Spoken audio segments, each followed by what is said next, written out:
So one little trick and easy way to tell if your brake pads are low without taking off your tires and actually measuring them is to look at your brake fluid reservoir here. So if you look at it, there's going to be, there we go, a max and a min line on there. So when it's at max, that usually means that your brake pads are brand new. So the whole idea behind it is there's going to be your brake fluid in here, and in order to make your brakes work, when you pump your brakes, the brake fluid pushes the caliper, which squeezes the brake pads to pretty much seize up on the rotor in order to stop your vehicle. So, and as you keep using it, it wears down the pads, so they get smaller and smaller.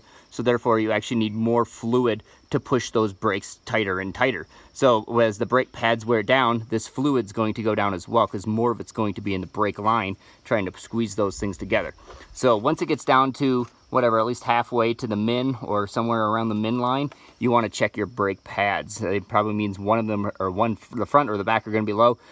Mostly probably going to be your front. Your front brakes wear out a lot faster than your back, just because those are the ones that are usually going to be engaged. So there you go. There's a quick way to check. Just make sure to look at that line, and if it's down towards that min line, make sure to check your front brake pads. And if you just change your front ones, then it's definitely going to be your back ones.